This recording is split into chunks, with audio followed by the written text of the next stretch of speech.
이런 얘기가 진행되면서 드디어 영화 시장이 개방이 시작이 됩니다. 네. 뭐 시장 자유화. 네. 이 무렵에 이제 기억나는 사건이 뭐 유명 감독께서 극장에 뱀푼 얘기도 요새 많이 나오고 그러나 개방은 예정대로 간 거죠, 이게. 네, 그렇습니다. 이제 1986년에 영화법이 개정이 되면서 말씀하신 대로 뭐 제작도 자유화되고 수입도 자유화되고 하면서 이제 직배사들이 바로 직접적으로 한국의 어떤 다른 회사를 거치지 않고 영화를 개봉할 수 있게 된 것입니다. UIP. 네, 지금은 이제 UPI로 이름이 바뀌었는데 유니버설사죠.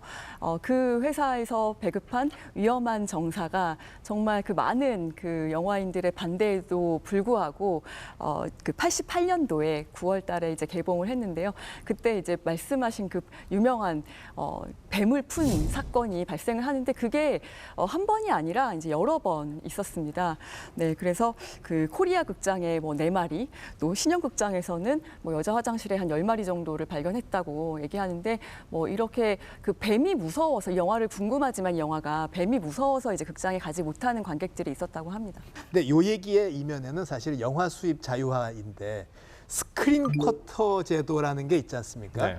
뭐 이거 없앤다고 뭐 시위하고 뭐 시위하러 나온 여배우는 벤츠를 탔다부터 별의별 얘기가 있었는데 스크린 쿼터 이게 어떤 내용이고 어떻게 변했는지 좀 설명을 해주시죠. 일단 스크린 쿼터는요, 일제 감점기에도 있었습니다. 1935년에 있었는데 이게 없어졌다가 1967년에 다시 시행이 됐거든요. 그런데 그 당시의 날짜는 146일, 1년으로 치면은 약 40% 정도는 한국 영화를 틀어야 된다. 단관이니까. 그렇죠. 그리고 기본적으로 외화를 사람들이 더 많이 찾으니까 한국 영화가 사람들이 덜 보게 되잖아요. 노출도 덜 되고 돈도 덜 버니까요. 그러니까 의무적으로 40%, 146일은 이걸 상영을 하라는 건데 말씀하신 그런 투쟁이 삭발 투쟁까지 벌였죠. 그게 언제냐면 1990년대예요. 한미 투자 협정을 앞두고 요청을 했습니다. 스크린 쿼터를 축소해달라. 그때 절대 안 된다. 그럼 한국 영화가 고사한다라고 해서 다들 영화인들이 길로 뛰쳐나와가지고선 투쟁을 하고 현수막을 붙이고 삭발 투쟁까지 벌였던 건데 그래서 그 당시에는 이걸 고수를 했습니다. 근데 결과적으로는요. 2006년에 한미 FTA와 함께 절반으로 줄어들었어요. 73일로. 근데 아무런 이상이 없죠. 이게 1990년대 말 되면은 이 시기가 IMF와 맞물려서 영화 시장에도 큰 변혁이 부는데 그때 IMF 때문에 금모으기를 할 때였거든요. 그때 개봉한 영화가 타이타닉이었어요. 근데 타이타닉을 보지 말자는 붐이 일었습니다. 왜냐하면 타이타닉을 500만 이상이 보면은 금모으기 운동이 허사다 이런 말까지 나왔었거든요. 별개의 문제인데 이걸 연관을 지은 거죠. 하지만은 500만을 넘겼습니다. 당시에 전 세계 흥행 1위를 했으니까요. 근데 비슷한 시기에 한국 영화 중에서는 쉬리가 역대 서울 관객 최고 기록을 냈거든요.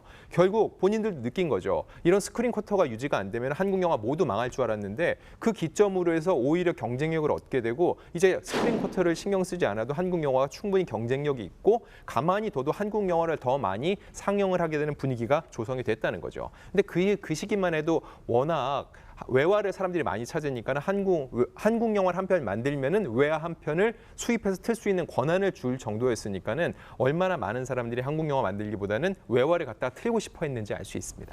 스크린 쿼터를 해서 우리 영화를 보호했기 때문에 외국 영화를 이기게 된 걸까요? 아니면 이길 수 있는데 틀어막고 이익을 지킨 걸까요? 저는 상호작용 둘 다 맞다고 봅니다. 결국은 그 안에서 처음에는 저들이 최대한 상영을 적게 해야지 한국 영화를 틀 수 있으니까 그만큼 제작 환경이 좋아지겠죠. 많이 만들 수 있으니까요. 우리도 운동을 할 때 열심히 더 많이 하면 연습량이 많아질수록 실력이 좋아지는 것처럼 영화도 많이 만들어 봐야지 우리가 만드는 눈높이가 높아지는 거죠. 보는 눈높이가 높아지는 것처럼요. 그렇게 계속 보장을 해왔기 때문에 한국 영화가 좀 더 빠르게 성장할 수 있었던 것으로 분석이 됩니다.